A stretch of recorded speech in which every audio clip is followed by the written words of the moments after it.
오늘 본문은 당시 아람 왕 벤 하닷이 이스라엘을 밤중에 에워싸서 공격하는 장면으로부터 시작합니다. 이스라엘 백성들은 지금도 마찬가지지만 이때에도 평안할 날이 거의 없었습니다. 틈만 나면 주변의 이 이방 민족들이 이 이스라엘 지역을 차지하려고 호시탐탐 노리고 있었기 때문에 참 하루하루 쉽지 않은 날을 살아가고 있었습니다. 이 아람 왕 벤 하닷 역시 8절부터 보게 되면 이 이스라엘을 차지하기 위해서 여러 번 이 지역을 침입을 했습니다. 특별히 이 8절부터 말씀을 보게 되면 이 신복들에게 아무데 진을 쳐서 이스라엘을 차지하자 했습니다. 그런데 이런 작전을 이야기할 때 확성기에 대서 의논을 했겠습니까? 몰래 아무도 모르게 전략회의를 했겠죠. 그런데 군사를 일으켜서 공격을 하기만 하면 어찌된 일인지 이 이스라엘 사람들이 자신들이 공격하는 그 진입로를 다 알고 있었다라는 것입니다. 자신이 침투하는 곳을 속속들이 다 알고 있는 것이 너무나도 이상했죠. 아람 민족이 침입하는 길목마다 오히려 이스라엘 사람들이 군사들이 매복해 있다가 이들을 공격한 것입니다. 그래서 이제 아람 왕 벤 하닷이 이 신하들을 다 모았습니다. 그리고 말하는 거죠. 분명히 이 정보가 새고 있다. 스파이가 우리 가운데 있다라는 것이죠. 우리가 감추고 감춰서 비밀리에 침투를 했는데 어떻게 이스라엘이 눈치를 챘느냐는 것입니다. 그때 이 이야기를 듣고 한 신하가 벤 하닷 왕에게 이야기를 합니다. 왕이시여, 이 내부에 스파이가 있는 것이 아니라 그 이스라엘 사람들 가운데 이스라엘 선지자 한 사람이 있는데 하나님의 사람이라고 부르는 이 엘리사가 왕의 모든 전술을 다 알고 있나이다 라고 하는 것입니다. 이 엘리사는 하나님께서 이 아람 왕의 이 침입 통로를 다 알게 하셔서 미리 그 길목을 차단시킨 것이죠. 그래서 이제야 이 사태 파악이 된 이 아람 왕이 이 엘리사가 있는 한 우리가 이길 수가 없겠다 알게 된 것이죠. 그래서 이 엘리사를 죽이려는 계획을 세운 겁니다. 그래서 14절 말씀에 보면 말과 병거와 많은 군사들을 준비를 해서 이제 이 엘리사가 머물고 있는 도단성이라는 곳으로 총출동하게 된 것입니다. 누구를 죽이기 위해서요? 엘리사, 하나님의 사람 엘리사를 죽이기 위해서입니다. 아주 위급한 상황이죠. 원수들이 이 엘리사 한 사람을 죽이기 위해서 도끼를 품고 달려들고 있습니다. 하나님의 사람 엘리사가 자신의 백성들을 위해서 한 일은 선한 일입니다. 하나님의 백성들을 살리기 위해서 선한 일을 하려고 하는 건데 이 일을 회방하려고 이제 이 엘리사의 목숨을 끊으려고 공격해 오고 있는 것입니다. 바로 이 상황입니다. 어떻습니까? 제발 우리 삶에는 이런 일들이 생기지 않았으면 좋겠지만 그런 세상은 이 땅 위에 없습니다. 아무리 내가 착하고 또 정직하게 선하게 산다 할지라도, 아무리 내가 하나님 나라를 위해서 참 열심히 주님의 일을 감당한다 할지라도 오늘 이 엘리사처럼 오히려 우리를 대적하는 일들이 우리의 삶에서는 얼마든지 일어날 수 있다는 것입니다. 이해할 수 없는 상황이죠. 그렇기에 중요한 것은 이런 상황들, 피할 수 없는 이 상황들 가운데서 중요한 것은 이 일들을 어떻게 믿음으로 극복하느냐입니다. 어떻게 이 일들을 믿음으로 지나가느냐인 것이죠. 내 의욕이나 내 지혜가 아닌 하나님의 선하신 인도하심을 우리가 어떻게 따라갈 수 있느냐입니다.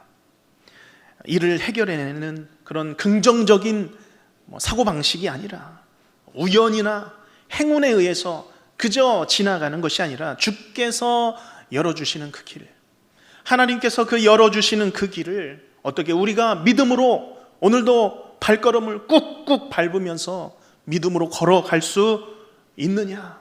그것을 오늘 말씀을 통해서 보여주고 있는 것입니다. 오늘 이 엘리사를 둘러싼 이 도단성, 그리고 엘리사를 둘러싼 이 아람 거대한 민족들, 이것이 만약에 우리의 현재 상황이라고 한다면 오늘 우리가 이 엘리사가 바라보는 것, 엘리사가 그의 영의 눈으로 영안이 열려 보고 있는 것을 우리도 마찬가지로 우리의 눈으로 보기를 주님의 이름으로 축복합니다. 우리가 그들을 애워싼 상황 가운데서도 하나님의 그 열린 길을 바라보며, 주가 여신 길을 바라보며 우리 하나님 앞에서 응답받는 우리 모든 성도님들이 되시기를 간절히 바랍니다. 그러면 오늘 이 엘리사에게 닥친 구체적인 일은 무엇입니까? 14절 말씀 우리 다시 한번 읽겠습니다. 왕이 이에 말과 병거와 많은 군사를 보내매 그들이 밤에 가서 그 성읍을 에워쌌더라. 아람 왕은 이제 실패를 거듭한 이유를 파악을 했습니다. 그래서 그 원인이 되는 이 엘리사, 이 도단성에 있음을 알게 되었죠. 그러니 이제 아마도 제대로 된 이 말과 병거를 준비하고 많은 군사를 도단성으로 보냈을 것입니다. 그리고 그때는 밤이었습니다. 칠흑 같은 밤에 수많은 이 군사들을 한 성읍 둘러싸 세운 것입니다. 여기 애워쌌다라는 이 표현은 주위를 돌다, 사방을 포위하다, 빠져나갈 수 없이 둘러싸고 있는 것입니다.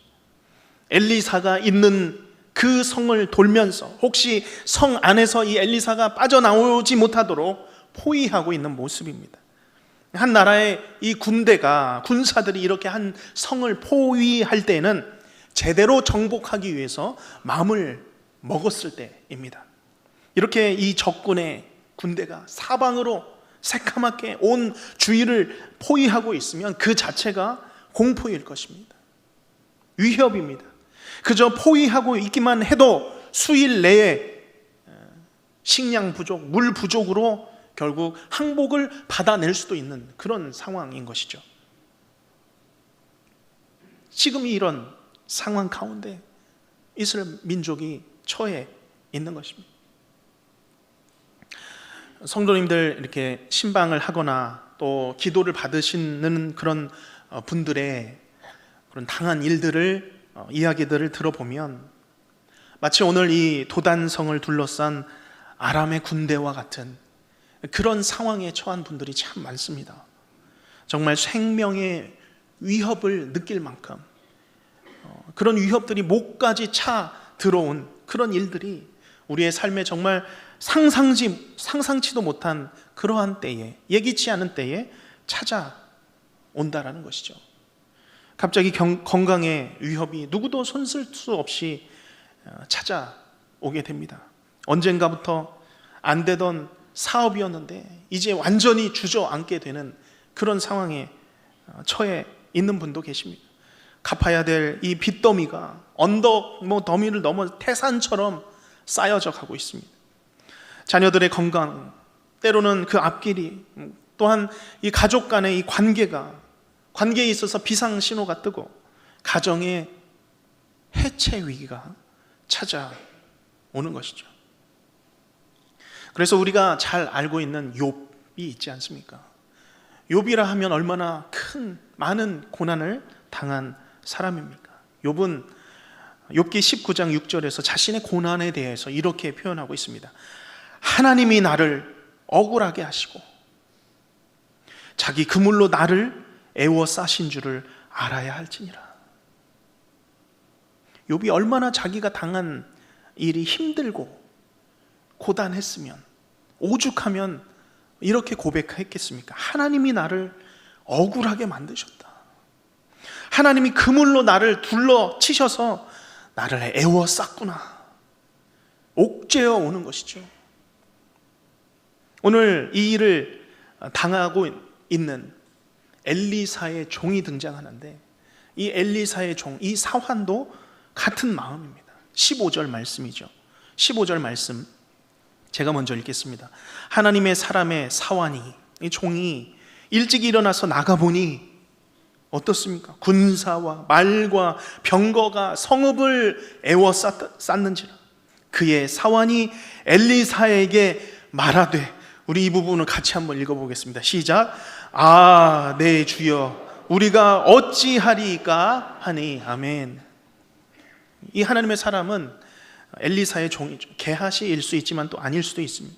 이 엘리사의 종이 눈으로 파악한 것 본 그대로죠. 군사, 말, 병거 셀 수 없이 둘러싸서 에워싸 있는 상황입니다. 그리고 말합니다. 아, 네 주여, 우리가 어찌하리까. 엘리사를 향하여 말하는 것이죠. 이제까지는 이기며 달려왔는데 이제는 끝이군요. 와, 이제 어쩌나, 큰일 났구나. 어떻게 해야 되나. 우리의 삶의 순간순간 정말 처절한 일을 당했을 때 이런 표현들이 나도 모르게 입에서 나오는 것 같습니다. 이런 일들이 의도치 않은 상황 가운데 우리에게 찾아 몰려 들어올 때가 있습니다. 순간적으로 위협을 감지했을 때, 내 능력 바뀐 것을 파악했을 때에 이거 어찌 해야 할까?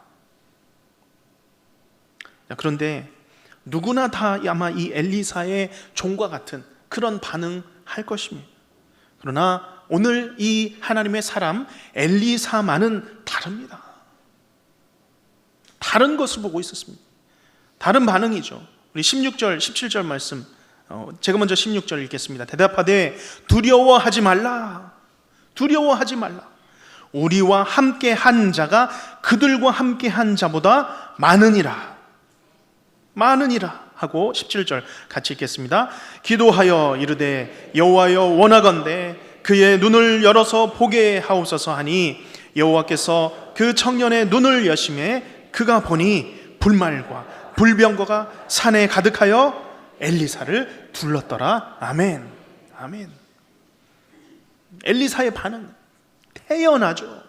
왜 그렇습니까? 그는 다른 것을 보고 있었기 때문입니다. 그는 지금 이 아람 왕의 말과 군대, 군사들을, 새카만 그 군대들을 보고 있는 것이 아니죠. 그를 둘러싼 불말과 불병거, 그들과는 능히 비교할 수 없는 강한 하나님의 군대를 보고 있었던 것입니다. 그래서 엘리사는 사환에게 말을 하죠. 두려워하지 말라. 두려워하지 말라. 우리와 함께 한 자가, 불말과 불병거가 그들과 함께 한 자보다 많으니라. 이것은 그저 긍정적인 그런 생각이 아니죠. 엘리사는 진정으로 믿음으로 그 불말과 불병거를 본 줄로 믿습니다. 저는 오늘 이 말씀이 우리의 삶 가운데, 난 이제 혼자가 아니구나. 이제 나를 도와주시는 하나님이 계시구나. 내 주위에는 하나님께서 보내주신 불말과 불병거가 나를 둘러싸서 엘리사와 같이 내 삶 가운데 함께 하고 있구나 믿으시는 우리 모든 성도님들이 되시길 바랍니다. 언제나 내가 외로움에 지쳐서 혼자 아무도 나를 도와주지 않고 나 혼자 고통에 몸부림치는 것 같았지만, 오늘 믿음의 눈으로 엘리사와 같이 나를 둘러싸 계시는 하나님, 불말과 불병거를 우리가 붙들고 하나님 앞에서 일어서시기를 간절히 바랍니다. 두려워하지 말라. 내가 너와 함께 있다. 우리를 두렵게 하는 것들보다 우리와 함께 하시는 하나님, 그 하나님이 더 위대하시며 그 하나님께서 우리에게 힘을 주신다 라는 이 믿음으로 나아가시길 바랍니다. 그런데 이 엘리사는 이 말만 하지 않았습니다. 이제는 자기의 종을 위해서 기도합니다. 그 눈을 열어달라고. 하나님이 이 종의 눈을 열어주셔서 내가 보는 것 하나님 보게 하여 주시옵소서. 그의 눈을 열어 보게 하여 주시옵소서. 그랬더니 여호와께서 그 종의 눈을 여시니 그가 보니 불말과 불병거가 산에 가득하여 엘리사를 둘렀더라. 아마 이 종은 두려워하지 말라라는 그 말에도 두려워했던 것으로 보입니다. 그래서 기도해 준 것이죠. 간절히 기도할 때에 종의 눈이 열립니다. 엘리사는 이미 그에게 열린 길을 보고 있었습니다. 언제나 그와 함께 하시는 하나님 믿고 있었기에, 그렇기에 엘리사가 본 이 불말과 불병거, 이때만 보았을까요? 저는 아니라고 봅니다. 엘리사는 언제든지 자신의 삶 가운데 나를 둘러싼 불말과 불병거를 이끄시는 그 하나님 신뢰하며 그의 믿음의 눈으로 보고 살았을 것입니다. 나를 둘러싼 것 적군이 아닙니다. 나를 둘러싼 것 적군의 그 말과 병거가 아니죠. 오히려 하나님께서 나를 둘러싸 계시는 것을 본 줄로 믿습니다. 나를 애워싸 계시는 분은 하나님이십니다. 우리가 사는 이 세상은 단지 눈으로 보이는 것들, 물리적인 것들, 움직이는 것들로만 활동하는 것이 아닙니다. 우리가 눈으로 보이는 것 그 이면에, 그 속에 일하시는 하나님, 우리의 삶을 운행하시는 그 영적인 움직임들, 영적인 활동들, 성령 하나님의 운행하심이 우리의 삶 가운데 수많이 존재하며 지금도 움직이고 계심을 믿습니다. 실제로 그것이 영적인 삶들이고 또한 영적 전쟁 가운데서 일하시는 하나님인 줄로 믿습니다. 그렇게 본다면 우리 삶에는 내게 불리한 것들이 펼쳐져 있기보다 내게 유리한, 과연 가장 유리한 하나님이 우리 가운데 계심을 우리는 기억해야 합니다. 우리가 영적 분별력을 가지고 이 세상의 것들에 취하지 말고 눈으로 보이는 것에 우리가 당하지 않고 우리의 눈을 열어서 오늘 이 종과 같이 눈을 열어서 우리를 둘러싸 계시는 하나님, 우리를 위하여서 싸우시는 하나님을 바라보시기를 바랍니다. 하나님께서는 합력하여 선을 이루실 것입니다. 하나님께서는 성도들을 주의 날개 아래 품고 계시며 그의 걸음을 한 걸음 한 걸음 인도하고 계십니다. 그래서 오늘도 우리는 함께 모여 기도할 것입니다. 나의 길을 예비하고 계시는 아버지 하나님, 나의 길을 열어주시는 아버지 하나님, 주여 나의 믿음의 눈을 열어주시옵소서. 내 눈을 열어주시옵소서. 우리의 길을 예비하시는 하나님 보게 하여 주시옵소서. 하나님, 특별히 내 진로, 내 취업의 문, 우리 자녀의 진로, 취업의 문을 주님 열어주시옵소서. 우리 고3 자녀를 둔 부모님들, 고3 우리 학생들, 또 수시와 또 이제 수능을 앞두고 있습니다. 간절히 기도할 때가 찾아오는데 그때만 기도하지 마시고 우리가 일찍이 나와서 하나님 그 길을 열어달라고 이 시간 함께 우리가 기도해야 할 것입니다. 또한 우리 사회 초년생들, 이제 사회에 나아가서 살아갈 때 하나님 그 길을 열어주시옵소서. 또한 자녀들의 그 결혼의 문을 열어주시고 또 자녀들 가정의 손주들, 그들의 인생을 열어주시옵소서. 아직 자녀를 위해서 기도하고 있는 가정들이 있다면 하나님 기도하오니 하나님 그 태의 문을 열어주셔서 하나님 가정을 주님 이루게 하시고 새 생명 주님 갖게 하여 주시옵소서. 얼마나 주님 열어달라고, 하나님께서 예비해달라고 기도해야 될 제목들이 많습니까? 우리가 예비하시는 하나님, 여호와 이레의 하나님께서 이 모든 일들을 함께 하시며 오늘도 우리를 향하여서 불말과 불병거로 함께 하시는 하나님, 그 앞길을 인도해 달라고 기도하시는 우리 모든 성도님들이 되시기를 주님의 이름으로 축복합니다. 아멘.